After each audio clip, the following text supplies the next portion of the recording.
عزيزي الاهلاوي المحترم، هيئ نفسك ان النادي الاهلي هيقدم موسم كارثي بمعنى الكلمه. هتيجي تقول لي الاهلي فاز على حرس الحدود، اقول لك مش حاسه. مفيش لعيبه، مفيش رجوله، مفيش روح الفانيلا الحمراء، مفيش توفيق، مفيش اي حاجه. يعني حتى التحكيم ضدك، الكره ما عندك. ده حتى الجون اللي التالت انت جبته جت في مش عارف، الكوره مش عايز تخش، تحس ان الكوره مش عايز تخش.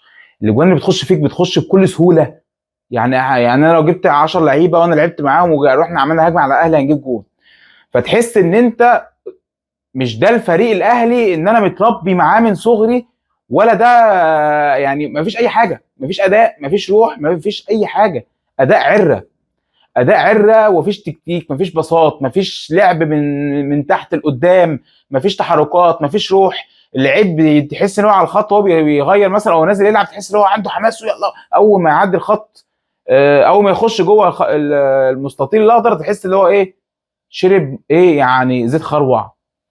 جاله حاله من انواع الارتخاء، برود سلو موشن شغال في اللعب. تحس ان اللعيبه بتاعت الاهلي ماشيه. وطبعا اي فريق بيجي قدام الاهلي طبعا بيطلع كل امكانياته. يعني حمدي زكي جاب جون فينا النهارده، احنا كان بيطلع عيننا ايام الاستشوار، كان بيطلع عيننا عشان خاطر يجيب جون يعني لما كان بيلعب في الاهلي. لازم تهيئ نفسك اللي انت داخل على ايام صعبه، وانت مش معاك فرقه، انت معاك اسماء بس، معاك دولارات بس بتجري على الملعب، لكن مفيش اداء. تحس ان اللعيبه برده مش مقتنع بعماد النحاس.